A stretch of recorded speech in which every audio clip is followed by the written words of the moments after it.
Perfecto. Bien, como les comentaba, ya estamos en la cuarta lección de 5. Ya, son 5 lecciones, estamos ya en nuestra penúltima clase. Se pasa rapidísimo el tiempo. Y la clase de hoy tiene por nombre La pasión por la vida. La verdad es que es un módulo bastante condensado, ya no es un módulo tan extenso como el de la semana pasada. Si pueden revisar el video, es que es un módulo que tiene mucho más contenido. La verdad es que nos entrega lecciones un poco más prácticas. Y es una cuarta lección en donde también, al igual que todas las otras, vamos a ver la Biblia desde una perspectiva. Desde una perspectiva para que podamos ir encontrando en profundidad, ¿cierto? Ciertas verdades y ciertos misterios que esconde la palabra, que son maravillosos.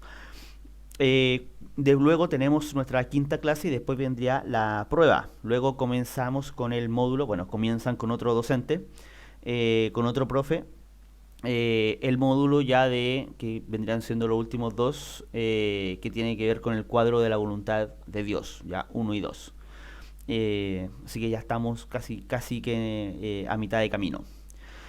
El verso de hoy clave es Juan 10:10, que dice: el ladrón no viene sino para hurtar, matar y destruir. Yo he venido para que tengan vida y para que la tengan en abundancia. ¿Ya? Es un versículo que la verdad es bastante conocido por todos, creo yo, eh, y que nos relata algo tremendo, y es el deseo de Dios. ¿Ya? Este versículo nos muestra, ¿cierto?, cuál es el deseo de Dios para con el ser humano. Y Él nos dice que el deseo de Dios es que tengamos vida y la tengamos en abundancia. Por eso es que este capítulo se llama La pasión por la vida, porque tiene precisamente la idea de enfocar o encarrilar nuestra vida según la misma pasión que Dios tiene por la vida. ¿Mm? Entonces nos dice que tenemos un enemigo que viene para hurtar, matar y destruir. ¿Ya? Ese es el propósito, es lo que el enemigo quiere. Pero el Señor vino para que tengamos vida y la tengamos en abundancia. Entonces, frente a esto podemos decir de que Dios es un Dios de vivos. ¿Ya? De hecho, lo dice el versículo que les expongo ahí, ¿cierto? Que es Mateo 22:32. Dice: yo soy el Dios de Abraham, de Isaac y de Jacob. Dios no es Dios de muertos, sino de vivos. ¿Ya? Ahora, alguno podría decir, esta sentencia, ¿cierto?, está en Mateo, que es el Nuevo Testamento. ¿Por qué Dios dice esto, que Dios no es Dios de muertos, sino de vivos, si está diciendo que es el Dios de Abraham, de Isaac y de Jacob, que están muertos? ¿Ya? Como que podríamos en algún momento pensar en alguna contradicción de parte de Dios. ¿Mm? Pero ahí es donde tenemos que entender de que cuando la Biblia habla de la vida, no habla de la vida de la misma forma en que nosotros lo hacemos a diario. ¿Mm? Y aquí es donde nos vamos a repuntar también a primer año, ¿cierto? Vamos a hacer ahí un link a primer año donde hablamos acerca de la vida espiritual. ¿Mm? Dios es un Dios que es apasionado por la vida. Dios ama la vida y ama a aquellos que quieren esta vida. Eh, Esto lo vemos en las escrituras, ¿cierto? Vemos la diferencia entre lo que nosotros llamamos vida, ¿cierto? Y lo que la Biblia llama vida. El ser humano normalmente piensa bueno, según su sistema de creencias, pero pensamos, ¿cierto?, de que después de la muerte no hay nada, ¿ya? De que se fulmina nuestra vida. O mucha gente tampoco entiende lo que es, ¿cierto?, la vida eterna o la muerte eterna, pensando que muchos dejan de existir. De hecho, los testigos de Jehová dicen, ¿cierto?, de que las personas que mueren sin Cristo, que mueren sin ser redimidas, dejan de existir, ¿ya? Como que no existe un infierno. Entonces, ¿qué ocurre con el ser humano? ¿Ya? ¿Qué ocurre con el ser humano? El ser humano es un ser viviente, y eso también lo vimos en los primeros 2 años de IBB. Comentamos acerca de que el hombre es un ser viviente, ¿cierto?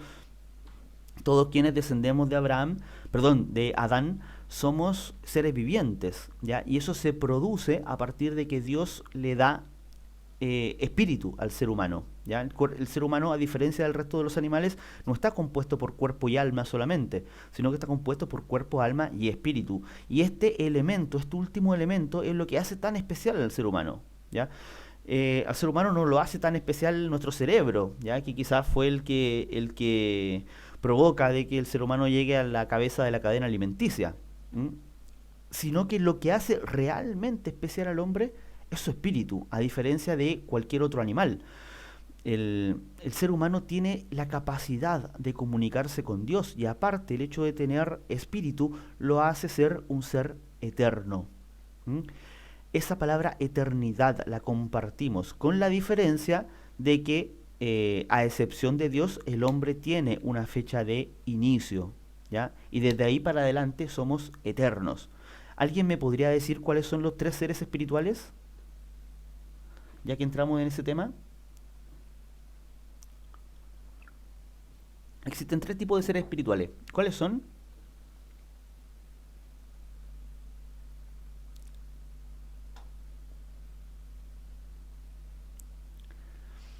Dios, ¿cómo interpreto este silencio?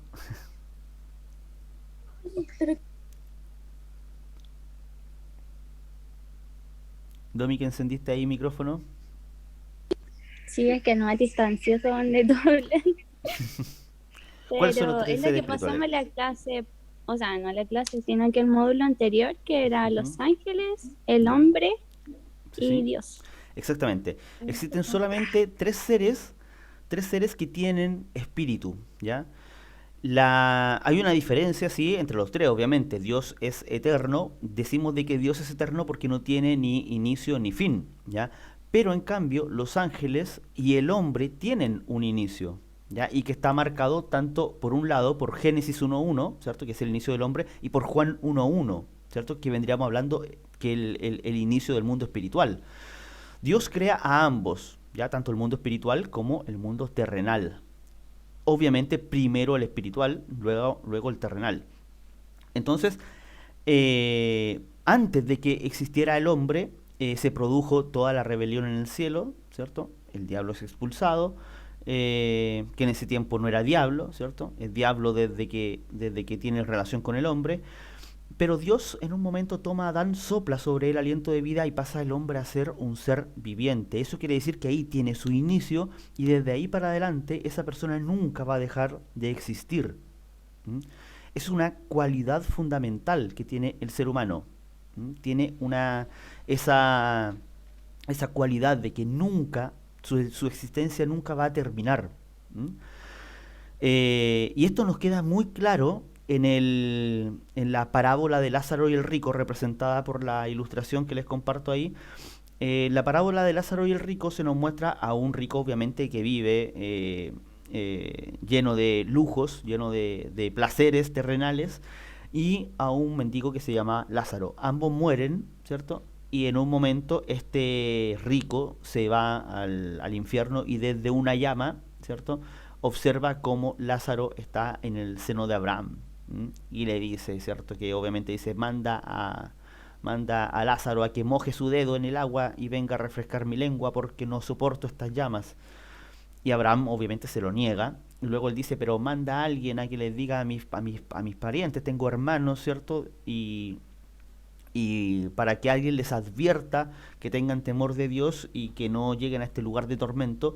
Y Abraham les dice, tienen a la ley y tienen a Moisés, ya tienen a Moisés y a los profetas, que a ellos escuchen. Y él dijo, no, si no se va alguien de los muertos, si no va alguien del mundo de los muertos y les dice, ¿cierto? Ellos no van a creer. Y él le dice, bueno, si no le creen a la ley y a los profetas, no le van a creer a nadie, aunque se levante alguien de los muertos. ¿Mm? Ilustrándonos, ¿cierto? El Señor con esta parábola, la vida, ¿cierto? Después de la muerte, ¿ya? Que es el gran enigma de la humanidad, que es lo que ocurre después de la muerte, ¿cierto? Eh, un enigma tremendo que nosotros los cristianos obviamente ponemos toda nuestra fe en la palabra del Señor. Entonces, resumiendo, podemos llamar a la vida física la unión del alma y nuestro cuerpo. ¿Ya? La unión del alma y el cuerpo corresponden a la vida física. Por lo tanto, en el caso de que alguien, ¿cierto? Muera físicamente, quiere decir de que su alma se separa de su cuerpo. Normalmente cuando el cuerpo deja de funcionar, lamentablemente tenemos cuerpos que dejan de funcionar en algún momento, que pueden presentar fallas o que de pronto algo puede acabar con su funcionamiento, ¿cierto? Algún agente externo. Entonces, en el momento en que el cuerpo deja de funcionar, ¿cierto? Nuestro cuerpo yace sin vida y nuestra alma queda ahí completamente desamparada. En el caso de los animales se difumina todo, ahí queda, el alma no tiene a qué sujetarse, por lo tanto hasta ahí llega su existencia.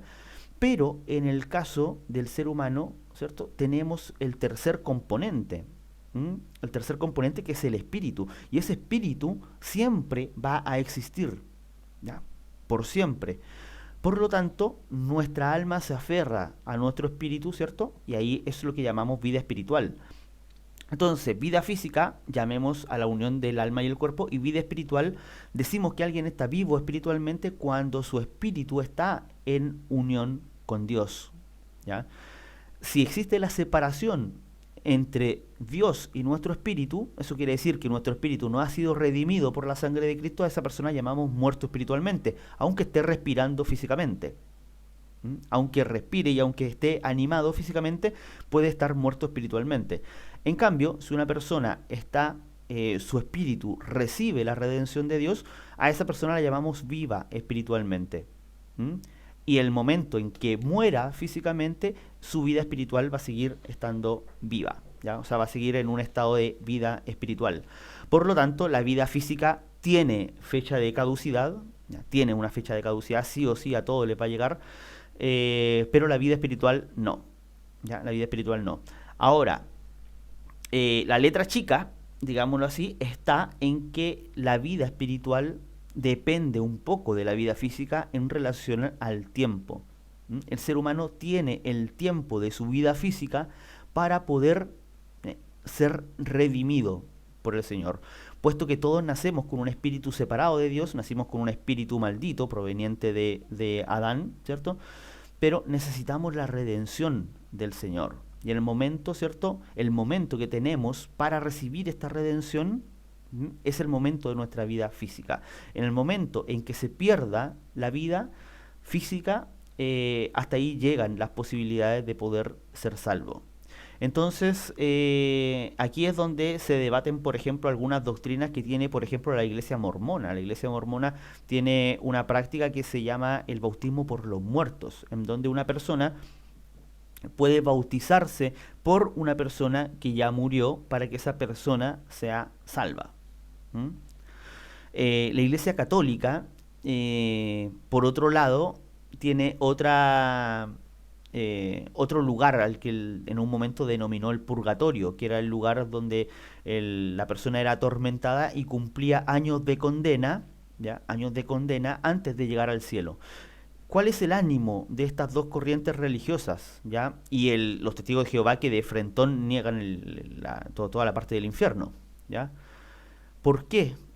¿Ya? ¿Por qué lo hacen? ¿Ya? Lo hacen básicamente para eliminar la dura verdad de que alguien, una vez que muere, hasta ahí nomás llega a su opción. ¿Ya? Que es una verdad durísima. ¿Ya? Es durísimo. Entonces, ¿qué pasa? El catolicismo, ¿cierto? En algún momento, para evitar esto, en algún momento dice, no, sí, está muerto, pero está en otro lugar que se llama el purgatorio. De hecho, hace muy poco, estoy hablando de menos un par de años atrás, la Iglesia Católica hizo un comunicado oficial donde reconoce que el purgatorio es un lugar que no es bíblico, que no existe, ¿m? Que no está dentro de sus dogmas. Y la Iglesia Mormona, por otro lado, sacó el tema del bautismo por los muertos para que si alguien tiene un familiar que no era mormón, ¿ya? Que no cayera en desesperanza, sino que pudiese bautizarse por ese familiar y ese familiar iba a ser sacado del lugar donde está y llevado al paraíso. ¿Mm? Nada, obviamente, con sustento bíblico. ¿Mm? Bien, entonces, ¿qué ocurre? Que cuando hablamos de la bendición de Dios, muchas veces pensamos, y la humanidad tiene por palabra bendición, ¿cierto? Por lo general solamente cosas materiales en la mente. Y decimos de que alguien es bendito cuando a alguien le va bien, ¿ya? Cuando alguien tiene hartas posesiones, cuando vive tranquilo, cuando vive cómodo. Pero, como dice ahí, interpretar la bendición de Dios solo a cosas terrenales es quitarle la grandeza. ¿Ya? Es quitarle la grandeza a la bendición. La bendición más grande que Dios le dio al ser humano es la vida eterna. ¿Ya? Cuando el Señor viene, habían pobres y habían personas ricas. ¿Mm? Habían personas que no tenían nada y personas que estaban muy bien. Habían personas muy enfermas y personas muy sanas. Por lo tanto, si la bendición de Dios fuera solamente cosas terrenales, como la salud o como los bienes materiales, el Señor o sea, la venida del Señor hubiese sido solo para algunos pocos, no para todos. Por lo tanto, el Señor viene a algo que era transversal a toda la humanidad, ¿ya? Y esa era la carencia de vida eterna. Nadie la tenía, por lo tanto, todos la necesitaban. Entonces el Señor viene. Ahora bien, eso no quita de que el Señor te pueda bendecir materialmente. Por supuesto que no. ¿Ya? Por supuesto que no. Y ojalá esperemos que toda la iglesia sea muy bendecida. ¿Ya? Es triste ver cuando vemos hermanos sufriendo necesidad, ¿cierto? Pero más tristeza debiese darnos, ¿cierto?, cuando vemos hermanos teniendo necesidad espiritual. Cuando vemos hermanos que no tienen herramientas espirituales para poder defender su vida de fe o para poder llevar una vida de fe sólida. Cuando vemos hermanos que dependen siempre de otra persona, ¿ya? Hay personas que viven su vida de fe toda una vida dependiendo de la fe de otra persona. Y si esa otra persona en algún momento se cae en conjunto, ¿ya? Que necesitan que alguien lo esté acarreando, ¿cierto? Son como ovejitas, ¿cierto? Que si en el momento le quitáis la mirada, ¿cierto? Se descarrían enseguida, ya que no pueden, que no tienen consistencia en su vida espiritual. Eso debiese darnos más preocupación incluso que lo material, ¿ya? Ahora bien, Pablo en algún momento dijo, ¿cierto? Se nos dice, ¿cierto? Que si vemos a nuestro hermano sufrir necesidad, ¿cómo más nos vamos a preocupar de las cosas espirituales? Eh, pero como les digo, solamente la bendición no es solamente lo material, no hay que encerrarnos en eso. Es importante, muy importante, ¿ya? Muy importante. De hecho, hablaría pésimo de la iglesia si es que dejamos de que nuestros hermanos pasen hambre o pasen frío. Hablaría pésimo de nosotros. Pero más importante, mucho más importante, es la vida eterna. ¿Mm? Llegar a la iglesia solamente para obtener bendiciones materiales es una pésima, pésima idea, ¿ya? O solamente para tener un bienestar moral. Estoy teniendo la oportunidad de tener algo muy grande y yo estoy obteniendo lo más pequeño. ¿Mm? Entonces, siempre cuando pensemos en la bendición de Dios, pensemos en lo espiritual. Y cuando de pronto oremos al Señor por bendición, para que el Señor nos bendiga, ¿cierto? Veamos y miremos nuestra vida, si es que estamos enfocando más nuestra oración hacia las cosas inmediatas del momento, que a lo espiritual, ¿cierto? Que es eterno y que va a tener su recompensa en la eternidad. Porque muchas veces gastamos mucho tiempo de oración solamente por las cosas que son del momento, ¿cierto? Sacarme una buena nota, que me vaya bien el trabajo, tener un aumento, comprarme algo, llegar a fin de mes, ¿cierto? Cosas que está bien orar por esas, pero cuando dejamos de pronto la oración, cuando dejamos de lado la parte espiritual, el componente de la vida, es porque estamos ahí desenfocando nuestra vida de fe. Entonces que siempre lo primero sea buscar la bendición espiritual de Dios. ¿Mm? Entonces, el peor sufrimiento, ¿cuál es para el ser humano? Cuando vamos a expulsar un demonio, ¿cierto? Siempre los demonios, cuando hay expulsión de demonios, el demonio siempre está sufriendo, está mal.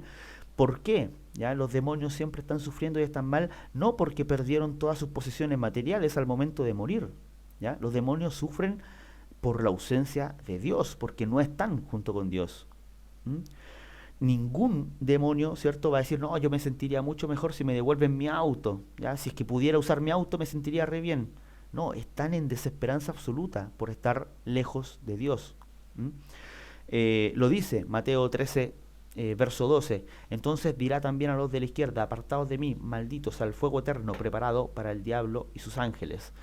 Eh, entonces, si vemos este ejemplo, ¿cierto?, en los espíritus inmundos, ¿cierto?, que son personas que murieron sin Cristo, que se encuentran en esta desesperanza por no tener a Dios de su lado, por no tener la bendición de Dios, ahí es donde tenemos que pensar, ok, entonces nosotros en realidad debemos enfocarnos en la bendición espiritual, ¿ya? Quizás ya nos libramos de aquello, ya nos libramos a lo mejor de aquello, de la muerte espiritual, ¿cierto? Porque ya el Señor nos redimió. Pero posiblemente se podría dar el caso de llegar al cielo ¿cierto? Llegar con el Señor y darnos cuenta de que podríamos haber tenido riquezas tremendas espirituales, ¿cierto? Pero preferimos pasar nuestro tiempo buscando las cosas materiales. Y yo creo que ahí nos va a doler mucho. Entonces, tengamos esa mirada siempre puesta en lo espiritual. Entonces, algunas cosas a considerar, ¿ya? Algunos puntos que es importante que tengamos claros. Una es que la vida de Dios es la vida eterna, a eso le llamamos, ¿ya? Eh, de segundo, Dios desea dar vida al hombre, ¿ya? Y lo que el hombre más necesita es la vida. Perdóneme, me acabo de dar cuenta de que al más ahí le falta un tilde. Eh, Dios desea dar vida al hombre, que eso nunca, nunca se nos salga de la vista, ya porque mucha gente cuando lee solamente el Antiguo Testamento están acostumbrados a ver ahí a un Dios que juzga, a un Dios que quiere que todos sean eliminados, ¿cierto? Y hay mucha gente que tiene la percepción de Dios, ¿cierto? De que Dios es un Dios que está ahí condenando a toda la humanidad y dicen, pero si la humanidad son hijos de Dios, ¿por qué Dios los mata? ¿Por qué Dios los manda al infierno? Como si Dios fuese un ente castigador que está ahí siempre con la hoz, ¿cierto? Listo para destruir. Y lo que Dios más anhela, ¿cierto? Es dar vida al ser humano, independiente de que el ser humano se lo merezca o no, independiente de que haya hecho los crímenes que haya hecho, Dios siempre le va a dar la oportunidad al hombre de salvar su vida. ¿Mm? Fue incluso, ¿cierto?, capaz de entregar a su hijo único por nosotros. O sea, entregó lo más preciado que tenía para que nosotros pudiésemos acceder a esta vida eterna. Entonces que nunca nos quepa la duda, ¿ya?, de que el deseo de Dios es que todos accedan a la vida eterna. ¿Mm? El que se abstiene de pecar es porque ama la vida, ¿ya? El creyente es el que ama la vida. ¿Por qué decimos esto? ¿Ya? Y esto es porque mucha gente tiene la concepción de que, de hecho, hubo una corriente por muchos años en la iglesia de que pensaban de que la salvación se perdía y se obtenía de nuevo en función de cómo te ibas portando, ¿cierto? Por ahí recuerdo el testimonio del pastor David Ormachea, que él contaba que cuando era joven a él le decían que ir al cine era pecado, y él cuando se descarriaba e iba al cine, digámoslo así entre comillas, él oraba, decía, Señor, no vengas ahora, porque él tenía la concepción de que si el Señor venía y te encontraba pecando, te ibas al infierno, ¿ya? Eso obviamente, ¿qué es lo que genera una visión así? Genera vidas sumamente inestables, porque un día te vas a sentir salvo, muy salvo, y otro día te vas a sentir súper condenado. Entonces te vas a estar ahí, ¿cierto? Subiendo, bajando tu ritmo de fe y tu vida espiritual se va a volver sumamente inestable. ¿Mm? Entonces, cuando de pronto gente pregunta, dice, oye, pero si peco, ¿pierdo la salvación? Es que no la vas a perder, no hay ninguna parte en la Biblia que lo diga. ¿Mm?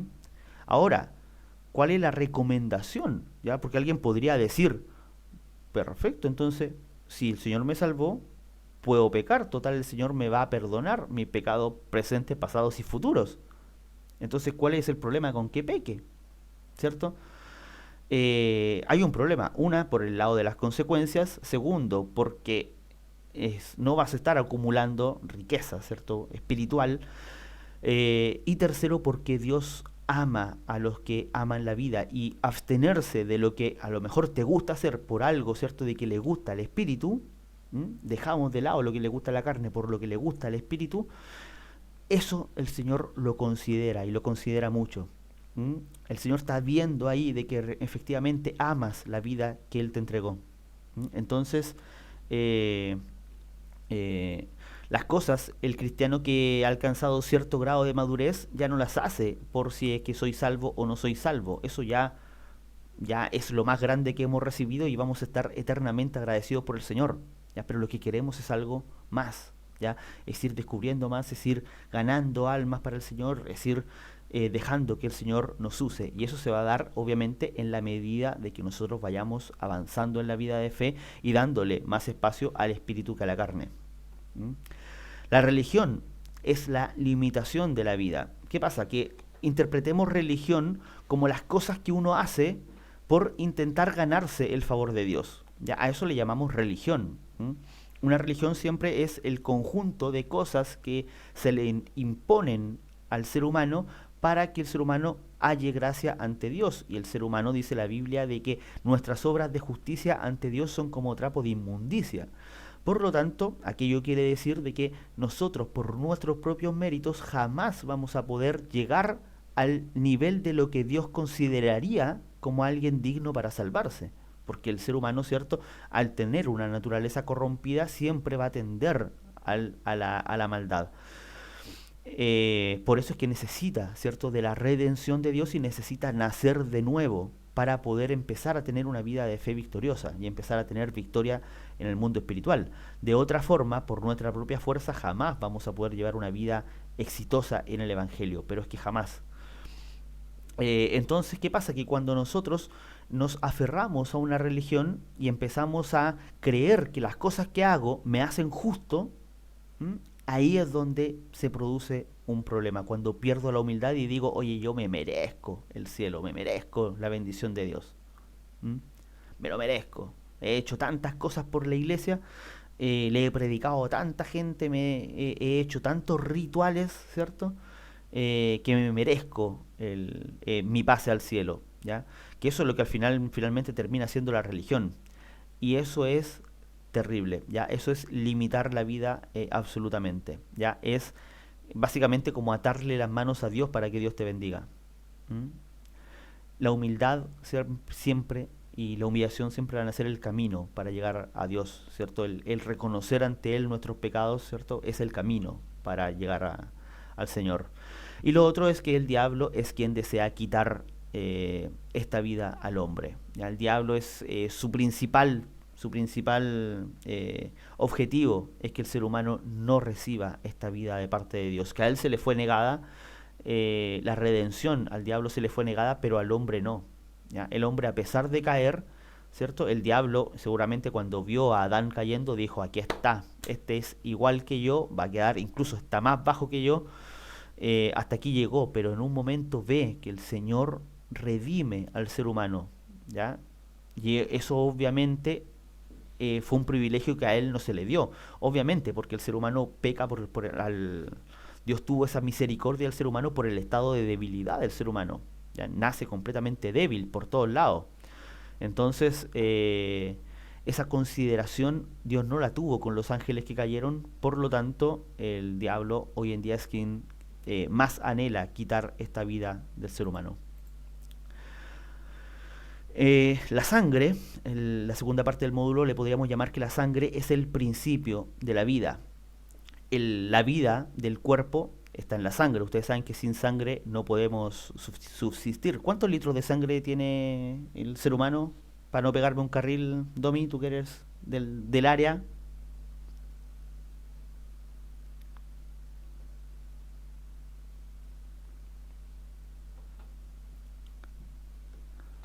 Domi, se quedó dormida la Domi. No, es que me Estoy estaba aquí, pero no diciendo entiendo. algo. ¿Cuántos No litros entiendo. de sangre tiene el ser humano? Aprox. Entre 6 6. a 7, ¿Y con cuántos vive? O sea, hasta como cuánto. vive. ¿Con cuánto es el mínimo con el que podría vivir? 4, Con 4. pero así agonizando. Ya. Bien. Entonces, esto de que la vida está en la sangre es algo que está en el Levítico. En el Levítico, ¿cierto? Se nos dice el verso que está ahí puesto que dice, porque la vida de la carne en la sangre está, y yo os la he dado para hacer expiación sobre el altar por vuestras almas, y la misma sangre hará expiación de la persona. Anteriormente, ¿cierto? Se nos dice también en la Biblia de que la vida, ¿cierto? Está en la sangre. Y Dios en el Levítico ordena de que el ser humano no podía comer la sangre de ningún animal. Ya, obviamente, cosa que en el Nuevo Testamento cambia. Pero los judíos, ¿cierto? Durante todo el periodo de la ley no podían comerse la sangre del animal porque ahí estaba la vida del animal.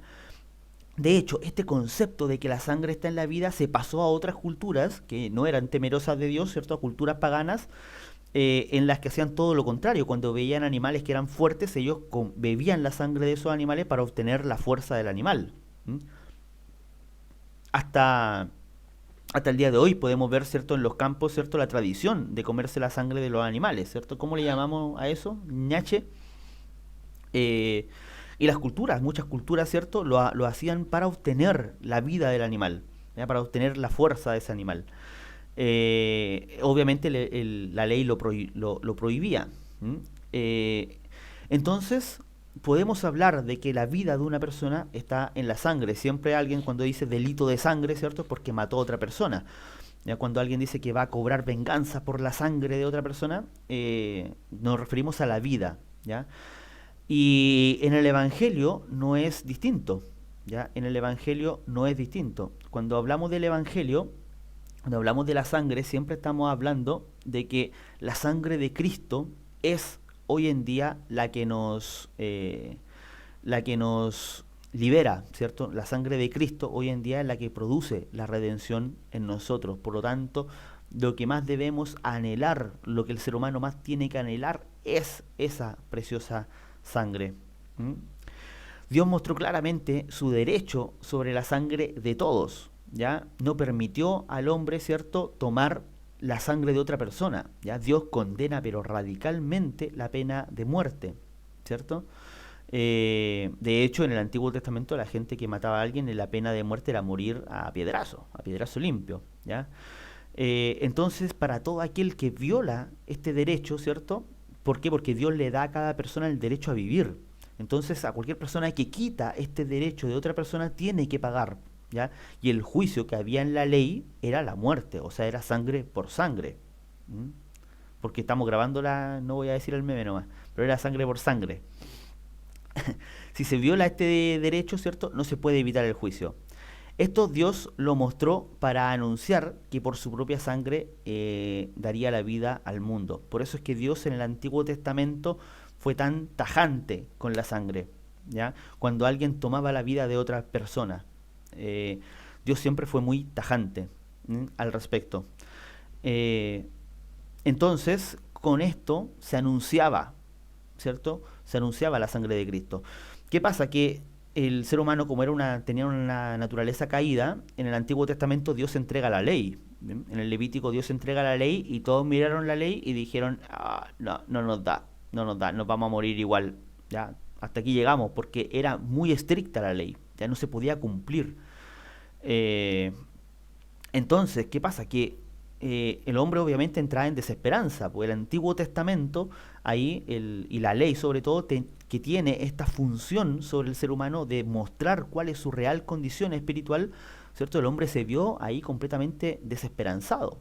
Y Dios le da una salida tremenda en el Antiguo Testamento, ¿ya? Y le permitió, le dijo, mira, la paga de tus errores, ¿cierto? Y de tus faltas a la ley, van a ser pagadas con sangre, pero no va a ser tu sangre, te permito derramar la sangre de otra persona. ¿Mm? A eso se le denomina expiación, que es cuando un inocente muere en sustitución de un culpable. Quizás una de las palabras más radicales y drásticas que puedan haber en el diccionario. ¿Mm?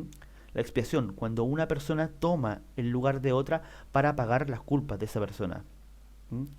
Entonces se le dijo, le permito, ¿cierto?, que se derrame sangre de otro ser. Y en este caso, ¿cierto?, era la sangre de corderos. Eh, y así el ser humano entendió de una, ok, la sangre de otra persona puede pagar por mis culpas. Pero obviamente sabemos las imperfecciones que había en esto. La imperfección primera era que el ser humano en un momento se acostumbra, ¿cierto? Se acostumbra y después no le daba ningún cargo de conciencia a cualquier error o cualquier pecado que cometiera porque iba a pagar otro. Mientras tuviese suficiente sangre animal, podía, ¿cierto?, expiar sus pecados. ¿Ya? No lo hacía perfecto, si lo dice el Nuevo Testamento. No hacía perfecto a quienes hacían este sacrificio. Ya lo dice el libro de Hebreos. Entonces, frente a esto, ¿ya? Frente a esto, el ser humano se dio cuenta, ¿cierto? Se da cuenta de que la sangre era el camino para poder expiar sus pecados, de que no había otra forma, necesitaba la sangre de otra persona. Y ahí es donde Dios dice, ok, voy a perfeccionar este sistema y voy a derramar sangre por una última vez y esa va a ser la sangre de Jesús. ¿Mm? Por lo tanto, el ser humano es el que tiene ahí que buscar la sangre de Cristo siempre. Siempre. Es el único método para la salvación, es el único camino para poder llegar a la salvación. Es la sangre de Cristo. Ahora, que había dentro del pueblo de Israel, cuando se establece, ¿cierto? Y se nombran las ciudades para cada tribu, que está todo delimitado en el libro de Números, un libro que narra incluso la cantidad de personas que iban por ciudad, o sea, es un libro completamente histórico. Eh, Hay algo que era muy fuerte que había en la cultura del pueblo de Israel, y que no está tan mencionado, ya que es el tema de las ciudades de refugio. Dios establece ciudades para los levitas y dentro de todas esas ciudades establece 6 ciudades de refugio que estaban repartidas por todo el mapa donde estaba la tribu de Leví. ¿Mm? ¿Qué eran estas ciudades de refugio? ¿Ya? En el Antiguo Testamento, como les mencioné antiguamente, todo homicida, cualquier persona que cometía homicidio era condenado a morir, pero podía librarse de aquello. ¿Mm? Podía librarse. Y ahí es donde en Números capítulo 34 Dios manda a construir ciudades de refugio. Y estas ciudades de refugio eran ciudades donde los homicidas podían entrar y salvar su vida. Si entraban, lograban entrar a la ciudad, podían salvar su vida. ¿Ya? Qué loco esto, ¿cierto? Eh, ¿En qué consistía esto? ¿Ya? Alguien mataba a otra persona, ¿cierto? Por ley podía alguien vengar la sangre de otra persona. Eso quiere decir, si, por ejemplo, habían 2 hermanos trabajando en algún lugar, no sé, en algún sembradío, y venía alguien y mataba a uno de los hermanos, el otro hermano, por ley, podía cobrar la vida de su hermano, ¿ya? Y podía ir y matar a la persona que había matado, por ejemplo, a su hermano, ¿ya? A su padre, a quien fuera, ¿cierto? Podía ir y cobrar la vida del homicida. ¿Mm? Y eso lo hacía legalmente y a él no se le culpaba de homicidio porque él lo había hecho para cobrar la vida de otra persona. ¿Ya? Pero en la ley le daba la posibilidad al homicida, ¿cierto?, de ir corriendo a una ciudad de refugio, ¿ya? Como estaba dispuesto el mapa de Israel, ninguna ciudad de refugio quedaba a más de 50 kilómetros desde donde estuviera una persona. O sea, lo más alejado que podías estar de una ciudad de refugio eran 50 kilómetros. Eso considerando todo el mapa de Israel de la época. Ahora, 50, imaginémonos que estás en el punto más lejos, 50 kilómetros de la ciudad de refugio más cercana. ¿Ya? El ser humano corre a unos 20, 25 kilómetros. ¿Ya? Si el hombre pudiese correr sin cansarse y sin bajar la velocidad, estaría llegando en unas 2 horas y tanto. Sabemos que no es así. Sabemos de que el ser humano no puede correr, ni los atletas más capos podrían correr, ¿cierto?, 2 horas sin cansarse. Entonces, y aparte tenía que ser antes del atardecer. O sea, si mataba a alguien, ¿cierto?, y estaba atardeciendo y estaba lejos de la ciudad de refugio, ninguna chance, ¿cierto? Entonces, ¿qué pasa? Que cuando alguien mataba a otra persona, partían corriendo, pero corriendo con todas sus fuerzas. El hombre que entraba a la ciudad de refugio tenía que dejar todo. Dejaba a su familia, dejaba todo. No podía llevar a nadie, solamente podía entrar él. O ella, en caso de. Y tenían que ir corriendo, y una vez que pasaban las puertas de la ciudad de refugio, eran recibidos por los sacerdotes quienes impedían de que lo mataran. ¿Mm? No, si el vengador de la sangre, le llama a la Biblia a la persona que quiere vengar a la otra persona, si este vengador lo mata dentro de la ciudad de refugio, él es culpable de homicidio. Porque no puede, por ley, si entra a la ciudad de refugio no lo puede matar. Ahora, aquí cualquiera podría decir, oye, pero qué injusto, porque le están dando la posibilidad a un homicida de salvarse. Pero, no era tan fácil, ¿ya? La persona podía entrar ahí y si lograba llegar a la ciudad de refugio, ¿cierto? Si lograba de alguna forma, apretó, corrió y llegó, era custodiado y se le hacía un juicio. ¿Mm? O sea, la persona que entraba a la ciudad de refugio, ¿cierto? Aún así se le juzgaba y si era encontrado culpable iba a morir igual, ¿ya? Ahora, si no era encontrado culpable o se encontraba de que lo mató sin querer, ¿ya? Sin querer. De hecho, es extraño porque la Biblia pone ese apartado, ¿cierto? Si es que lo mata por casualidad. Puede que haya sido común en esa época matar a gente por casualidad. No sé, estaban acarreando cosas, ¿cierto? Y tuvieron un accidente y producto de lo que, sin alguna intención, ¿cierto? Hiciste algo que provocó la muerte de otra persona. Entonces, si eras inocente, ¿ya? De aquel hecho no se te liberaba tampoco tan fácilmente. Tenías que permanecer en esa ciudad de refugio hasta que hubiese cambio de sumo sacerdote. ¿Mm? Si había cambio de sumo sacerdote, te quedabas dentro, luego saliste, ya salías habiendo cumplido tu condena. ¿Mm? Habiendo cumplido tu condena.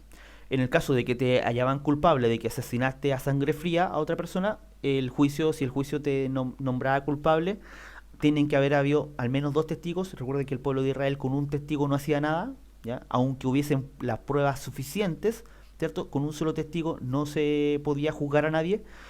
Eh, si a través del juicio, con dos o más testigos, eras hallado culpable, la pena de muerte le llegaba igual. Entonces, ¿qué es lo que nos quiere decir hoy en día esta ciudad de refugio? ¿Qué enseñanza podemos sacar de esto, ¿cierto? Que era parte de la cultura israelí de esa época, ¿cierto? Y es que con esto, ¿cierto? Podemos entender de que Dios siempre le da la posibilidad de vivir a quien clama por su vida. ¿Mm? Lo vemos en Caín. ¿Mm? La sangre de Abel gritó, ¿cierto? La sangre de Abel acusó la muerte de Caín. Perdón, la muerte de él, ¿cierto? Por manos de Caín. Y Caín suplicó por su vida. Y Dios se la permitió y lo marcó para que nadie lo mate. ¿Mm? Obviamente hay consecuencias de eso. Lo expulsó del lugar donde estaban, ¿cierto? Lo dejó a su andanza. No sabemos, de hecho, después, bueno, sabemos que construyó una ciudad, pero no se nos marca, ¿cierto?, el cómo murió finalmente. Eh, entonces Dios tiene respeto por quienes aman la vida, por quienes la quieren. ¿Mm? Eh, Sobre todo si lo que quieren es la vida espiritual. ¿Ya? Siempre contamos como historia bonita lo que ocurre con el preso, ¿cierto? Que está al lado del Señor y le dice, acuérdate de mí cuando estés en el paraíso. ¿Ya? Pero ahora sí lo pensamos de una manera como más según la visión actual que tenemos de justicia, estamos diciendo de que el Señor le dio vida eterna a alguien que estaba condenado a muerte, seguramente por algún homicidio, ¿cierto? O por alguna violación o algún delito grave, ¿ya? Porque no todas las personas morían crucificados, morían solamente los que estaban, era, digámoslo así, el peor de las ejecuciones. ¿Mm? Y si lo miramos fríamente, el Señor salvó y manda al paraíso a un delincuente. ¿Mm? A un delincuente. Que normalmente nosotros hoy en día, según nuestros parámetros de justicia, podríamos decir, oye, pero esa persona no se merece nada. Pero es que de eso se trata el Evangelio, de que no lo merecemos. ¿Mm? De que no lo merecemos. Entonces, por ejemplo, ¿qué pasaría si tú estás ahí mirando la escena, ¿cierto? Las tres cruces, y esa persona que está ahí, ¿cierto? Fue no sé, violó a tu hija. ¿Mm? Y escuchas al Señor diciéndole, hoy estarás conmigo en el paraíso. ¿Cómo queda tu sensación de justicia? Y ahí es donde nos damos cuenta de que los parámetros de justicia de Dios son muy distintos de los nuestros. ¿Mm? Son muy distintos de los nuestros. Y es ahí donde vemos de que el Señor le da la posibilidad a cualquiera, ¿ya? A cualquiera que tenga la fe en el Hijo de Dios. ¿Mm?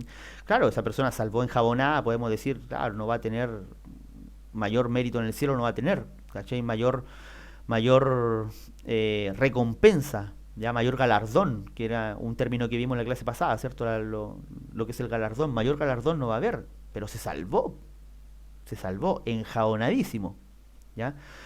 Ese es el concepto, ¿ya? Dios ama la vida completamente, ¿ya? Dios ama la vida completamente y Dios ama a aquellos que quieren aferrarse a la vida. Entonces, aferrémonos a la vida espiritual, amemos la vida espiritual por sobre cualquier otra cosa. ¿Mm? Y para finalizar, podemos, ¿cierto?, llamar al nombre de Jesús es entrar en la ciudad de refugio. Recordemos que todos nosotros somos culpables y nosotros sin Cristo lo que nos espera es la muerte, ya la muerte espiritual. ¿Mm? Y no hemos hecho nada para merecer esto. Entonces, cuando nosotros llamamos al nombre de Jesús, cuando invocamos su nombre, cuando le decimos, Señor, salva mi vida, Señor, te entrego mi vida, lo que estamos haciendo es entrar a esta ciudad de refugio, en donde el enemigo, ¿cierto? Donde nuestro enemigo ya no puede acusarnos, donde ya no nos puede hacer nada. ¿m? Donde tenemos un juicio, sí, todos vamos a ser juzgados, todos vamos a pasar por ese tribunal, pero tenemos un abogado, ya que pagó ya nuestra deuda. Entonces, invoquemos ese nombre, ¿ya? Cuando invocamos el nombre del Señor, ¿cierto? Es cuando obtenemos la vida por su sangre. Y hay un verso tremendo, y piensen ustedes que para las personas del pueblo de Israel, la palabra refugio tenía un significado tremendo, ¿cierto? Por la existencia de estas ciudades. Y el salmista dice, Jehová, roca mía y castillo mío, mi libertador, Dios mío, fortaleza mía, en él confiaré, mi escudo y la fuerza de mi salvación, mi alto refugio. ¿Ya? Indicando de que en el Señor estamos completamente refugiados. ¿Ya? El Señor dice, cierto, que es nuestro castillo, nuestra fortaleza. Ahí es donde podemos estar. Cuando estamos dentro de esta fortaleza, nadie puede dañarnos. El enemigo no tiene ningún poder contra los que han sido redimidos por la sangre de Jesús. Entonces, cuando pensemos en la vida, pensemos siempre que hay una vida mucho más alta que la vida terrenal, que es la vida espiritual. Y cuando veamos la Biblia, sepamos de que la Biblia es el libro que nos relata la vida, y la vida solamente la podemos encontrar en Jesús. ¿Ya? Jesús como el gran protagonista de las escrituras, ¿cierto? Solamente a través de Él es que podemos acceder a la vida. La vida terrenal es pasajera, la vida que el Señor nos vino a dar es eterna. Así que está, el Señor lo puso ahí en nuestras manos, escoge entre la vida y la muerte. Y dice, escoge pues la vida para que vivas tú y tu familia. Escojamos la bendición siempre. Y eso sería el módulo de hoy. Preguntas, consultas, por favor, comentarios. Quedo abierto ahí para que puedan abrir micrófono. Giuseppe, perdón, no te había saludado. Buenas tardes. Perdóneme a mí, profesor, estaba en una reunión de la iglesia y se alargó la reunión, así que me Suele, perdí buena parte de la clase. claro, suele pasar, va a quedar grabado en todo caso, así que no te preocupes. Bien, no sé, preguntas, consultas, comentarios.